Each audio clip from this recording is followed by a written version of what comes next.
Heathrow Central. This is Edgware Road.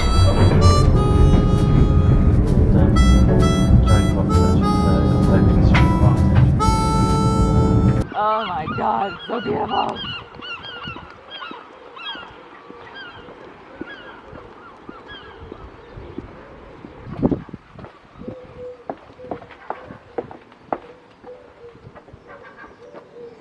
Detalles aerolíneas.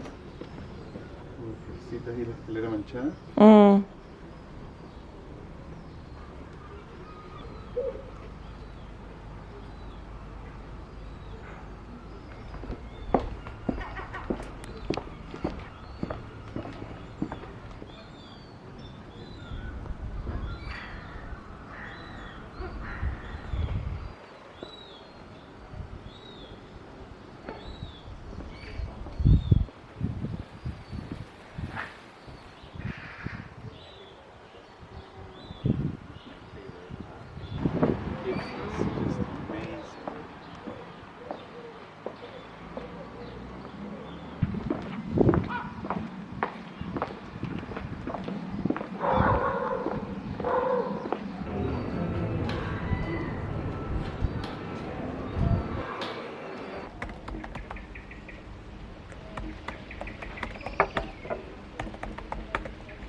Oh, hello everybody. Good morning. So today is Wednesday. It's my last day in Hastings, which makes me feel so sad. And today, you guys, I have to do two things. The first one, I have to close my bank account because I still have a UK bank account and I have to, close it. And the second thing I have to do, I have to take pictures. So I'm sure you guys know already by now, but I'm working on a graphic novel, and one of the main sceneries of the graphic novels is set here in Hastings. And so as I was working on the graphic novel, I realized that there are a couple of angles and places that I didn't have as reference pictures. So today I'm going to go to those places and take reference pictures, because I'm so lucky that I had the chance to travel and do this. So now that I'm here, I might as well take pictures. So that's what we're gonna do today.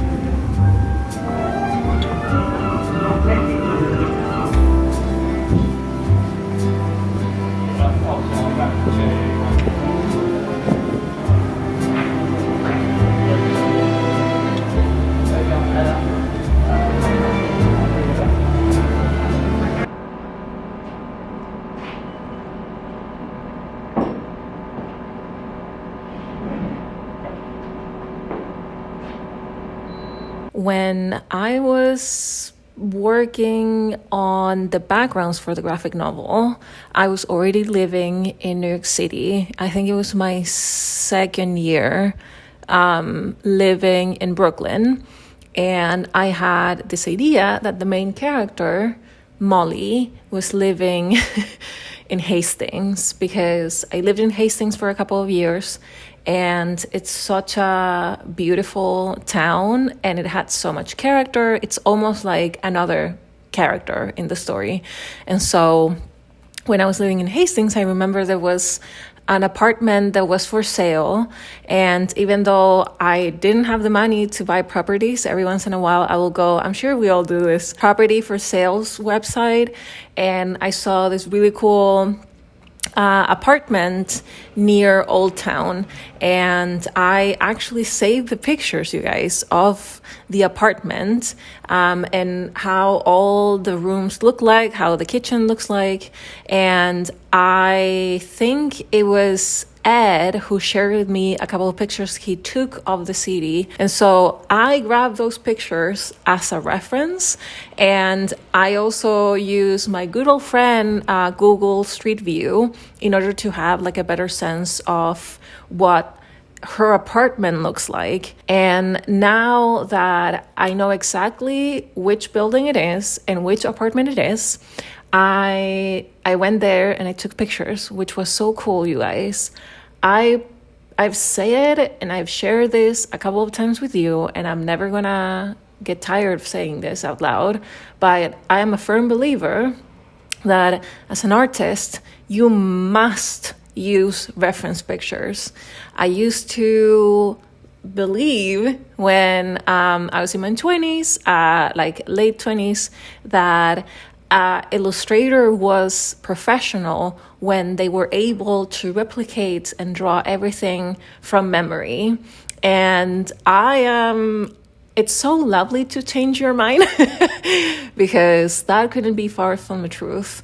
And of course, we don't know how to draw everything from memory. And so this graphic novel, I guess it's been such a challenging, like a good challenge for me, because I have to become used to drawing cars and buildings from outside, and cities and backgrounds and landscapes and multiple people in one frame. And so having these pictures as reference has been a massive help. And that's why I was so grateful to be in Hastings for 48 hours so I could take those pictures. And now I have them with me. What a beautiful thing. No, it's the Cook. Sam Cooke? No, it's Otis Redding. Oh. So, it's, yeah, you're close. Oh, it doesn't look as bad as I thought. It's still bad. People are fucking animals. And this record, basically, this has to be perfect for it to sound good. And this is an not, 80s copy?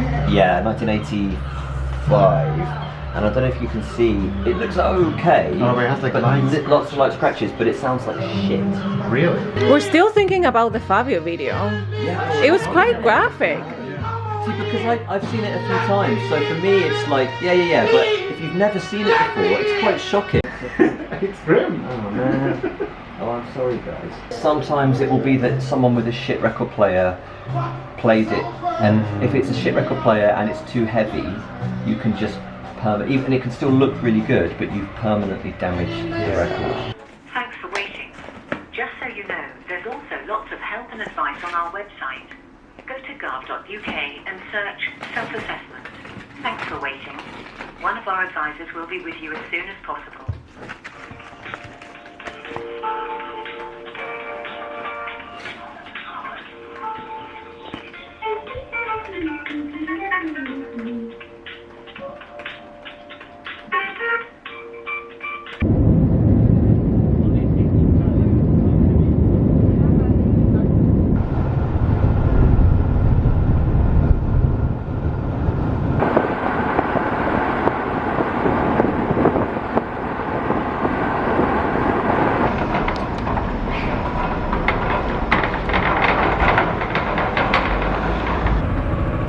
This was a very bad idea.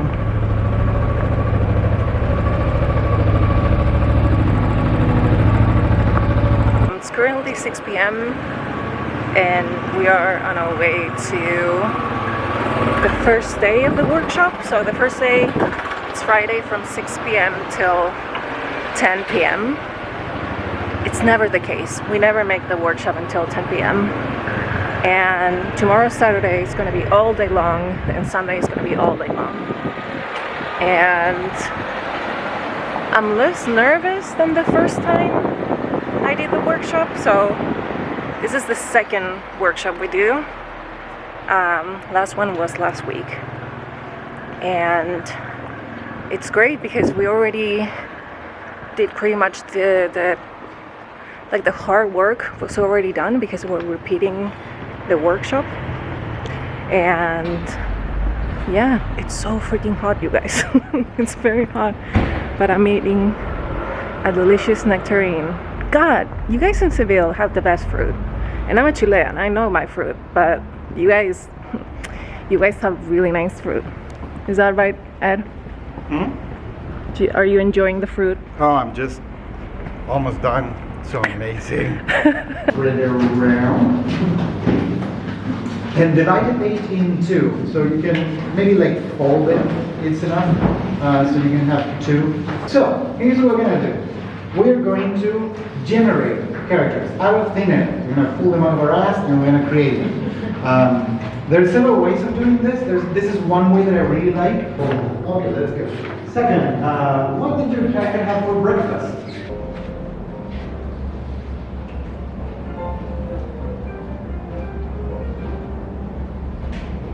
The idea was to have a short story, 6-7 episodes, not longer than that, and present it to this website. We made this first episode happen, and then I think we got the first 2, if I'm not mistaken. Yeah. But then the contest ended, we didn't get to a second round. Usually when I go about a treatment, the first time a character emerges, I put it on caps, and all the rest are in lower cases. In this case, every time they're on caps. It's easier to forget why the hell am I doing this. And because I am very guilty of the social media instant gratification mindset. When we're doing a long-term project that is a month long or a year long, we don't have that instant gratification.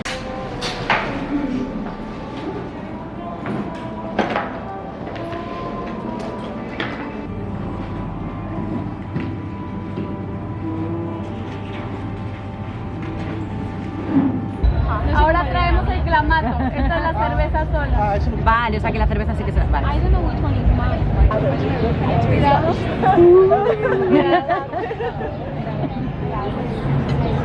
This is a thing at home. ¿Qué concierto tenías, Silvia? Es un festival que hacen aquí bastante grande en Galicia. Teníamos que aparecer por ahí.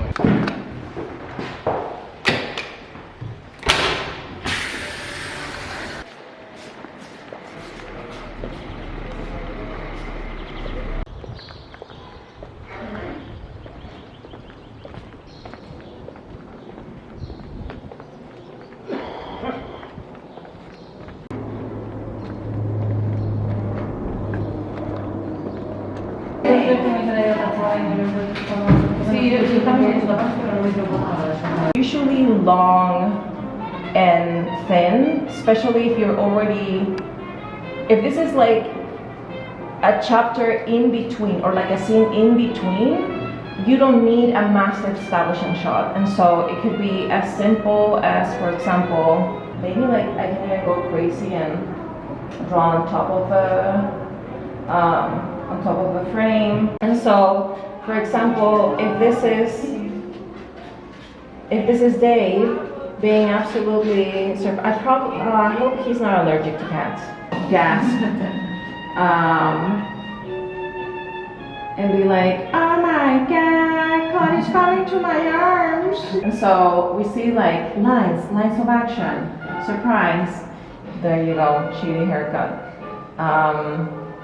And that's number 7. And then Siobhan says, I can. They only work against the bad guys. I took that as a starting point of kind of having adults giving the girl she has never to be, she never has to. I got the name of it.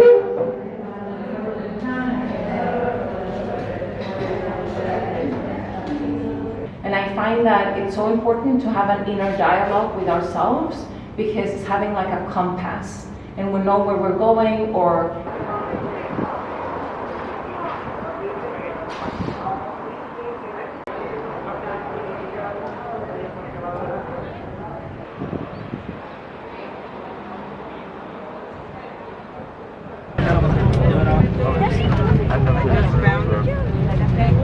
if they were in the top of my channel.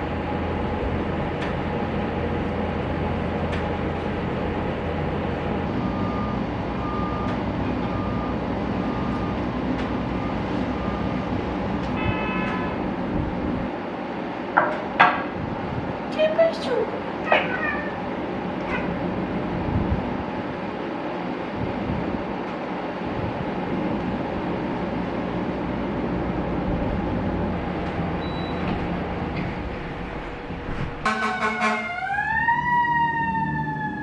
morning, everybody. I had to turn off the AC for just a second so I can film the last clip of this video. That sounded so dramatic, but I wanted to end this video showing you the stuff that I got in the UK, actually, because I bought a couple of things and I think they're very cute.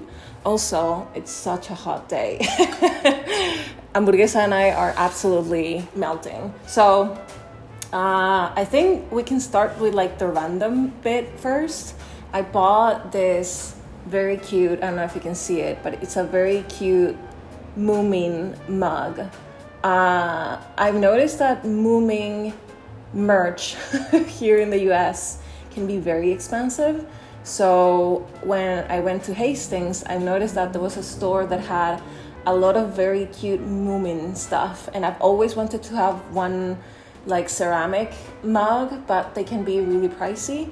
And I found this original Moomin. I sound like a collector, but this is like a tin Moomin mug, and I thought it was so cute. I was between this one and the pink one, but ultimately this was the winner, and I'm so happy I did because I love Tove Jansson work, and actually this leads me to show you the other stuff I got, Moomin theme. So this is the Moomins and the Great Flood, and I've always got, I think this is one of by far my favorite covers from any book. I don't know if you can tell, but it's beautiful. So much so that I'll have it like as a poster, as like display, because it's such a beautiful cover. And I love Tove Jansson's work, and I'm so happy I can finally have this book. I got this secondhand, actually, at like a thrift bookstore in Hastings, and I also got this sucker in secondhand. Look at this baby. I think this is the first volume of many volumes of a collection of the original comic strips. I know something about Tove Jansson's life, but from what I remember watching in her documentary, she started doing Moomin as a comic strip on the newspaper, and this is why she managed to develop so many characters and like their personalities. And I've been feeling so inspired, you guys. I don't know if you can tell, but I've been feeling so inspired by the line and like just the way she was working with screens and the colors, and like, I mean, I guess the lack of colors, like everything is in black and white. I'm doing a very poor job showing you this, but if you Google just like Moomin comic strips, I'm sure you will be able to find it. And I love the simplicity of it and how much she achieved in terms of like texture and visual hierarchy just with black and white. And so this is like the quintessential example that I use when I teach. When I was doing the workshop, I remember I mentioned Casablanca a couple of times, the movie.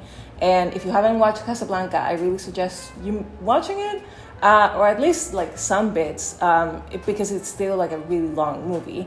And I think it's insane how much they did in terms of like, again, texture and patterns and the shadows and the shades and everything composition wise, just with black and white. And so reading this book actually inspired me a lot for my graphic novel, because for the longest time I'm like, no, my graphic novel is gonna be full color and blah blah. And then I'm like, oh no, I can achieve the same goals that I have, the same richness in a frame, in a scene, in black and white. I don't need necessarily colors.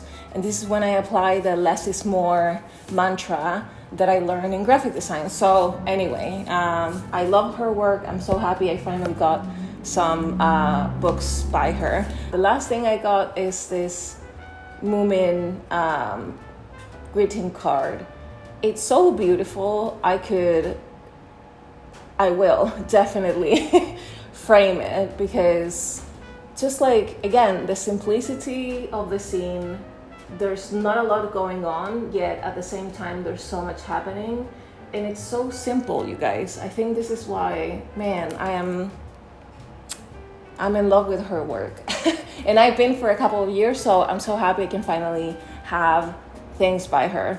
I found this book. I'm not sure if the author is from Spain or speaks Spanish, but I found this Spanish copy, I guess, of this book. I'm gonna see if I can find the original in English, and I'm gonna leave it down below. But it was, I just fell in love with the textures and the color palettes. I don't know if you can see. I don't know much about this author, but I was really, I don't know, it has this like very like risograph texture. I don't know if you can tell by the cover. I'm so happy I'm finally gonna read this by Madeleine Cross. I don't know if I'm pronouncing their name correctly. The last couple of things that I got in Hastings were records. So my friend Tim and Susan, they have a record store in Hastings called Woman Flounder. I'm sure you already watched the footage in this video. And when I was living in Hastings, I wasn't buying records myself, and I wasn't that into music per se. And now that I finished the music challenge, and now I have my own record collection, I'm like, oh my God, I would love to see if I can find something that I really like. And I think this was the first one that I saw that I really, really liked. This is Minnie Riperton, Come to My Garden. And there's one song called Les Fleurs, I think. This is one of my favorite songs ever. And I'm so happy I finally found her record, because yes. The second record that I found that I'm like, oh my God, is by Nina Simone. And I love Nina Simone. If you haven't watched her documentary, I really suggest you do it. And I think Nina Simone and Billie Holiday and Sam Cooke are always my safe bet in that regard. So I'm so happy I finally have another record. And I also found, look at this. Okay, this is one of my favorite records of all time, you guys. This is Jimi Hendrix, Axis, Bold as Love. When I did the challenge, the 500 albums of all time challenge, I knew almost nothing about Jimi Hendrix. And I'm so sad because it's now one of my favorite musicians and artists, and I love his work so much. And when I saw this album, I'm like, I have to get it. So I'm so happy I finally have this sucker. I wasn't planning on getting this record, but as I was browsing the records that I just showed you, this sucker was being played on background. This is Belly, the album Star. And Belly, from the research I did, is an alternative rock band from the early 90s. And I really, really like her music a lot. I wasn't planning on getting this one, but I just really dig the songs that were being played. And I think the album, like the cover, it's so darn pretty.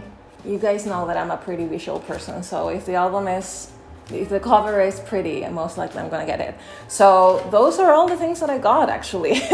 So I wanted to end this video with a tiny announcement, I guess. So I am going to take a social media break during August. It's something that I've been planning to do all this, during 2020.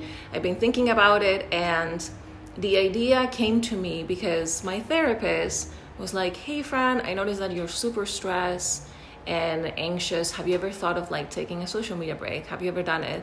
And I'm like, no, I've never done it. And I'm like, I don't think I can do it. I can't fathom not being on social media for a week. And I didn't even finish the sentence, you guys. And I realized, oh, I think I need to do it. And so I've never done this before, you guys. I've never taken a social media break. I've been using social media for 11 years now. And I am both scared, and I'm also really curious about what it's gonna happen. I have no idea if this is gonna be easy for me or hard. I am really excited to see what it's gonna happen and like what it's on the other side. God, this is like that Truman Show scene where Jim Carrey is like walking, like going upstairs and like closing the door. I almost feel like this is, am I being over dramatic? Maybe. But since even though social media doesn't feed me, Patreon does, I still share pretty much my artwork and what I do on social media. And in one way to the other, people go to my Patreon because I am on social media. So it is in fact very scary what I'm doing. I'm choosing August because at least in the northern hemisphere, most of the people are still on holiday and like taking time off.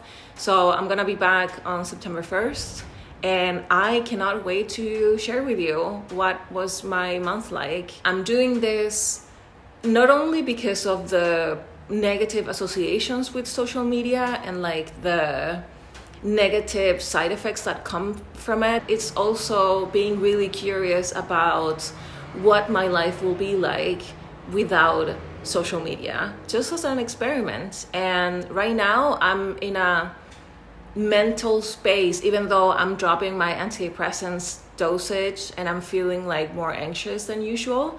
I think I'm in a place in which I feel strong enough and I feel brave enough in which I can do this from a very curious and excited point of view, rather than, oh my God, I know I can do it right now. And so I feel ready. I am just, part of me is also feeling insecure and scared because we're so wired to believe that when you leave, people are gonna forget who you are and they're gonna not be like there when you come back. And I am just hoping the universe will catch me when I come back and everything's going to be the same, because honestly, nothing happened, like very, very few things happened just in 1 month in social media. So I'm sure I'm not gonna miss much. That being said, maybe I do, but like, I still want to do it and see what happens. I'm still gonna be posting on Patreon. So if you wanna see what's up with me and my life, you can follow me there. You totally don't have to if you don't want to. But I'm doing it because it's paying my bills and Hamburguesas food. So I'm gonna be on Patreon during August, and then I'm gonna be back. Time's gonna go by so fucking fast. So before you know it, I'm gonna be back. So anyway, thank you for supporting me in this crazy experiment. And yeah, I hope you're having a lovely week/weekend. And we're gonna see each other in September. I love you guys. Thank you for watching my videos and for always leaving such nice comments. I hope you're staying safe, you're doing okay. And by the way, I'm feeling better. I had COVID when I came back from Spain. I'm feeling much better now. Just a tiny fatigue. Anyway, thank you for being here and see you in a little bit. Bye guys.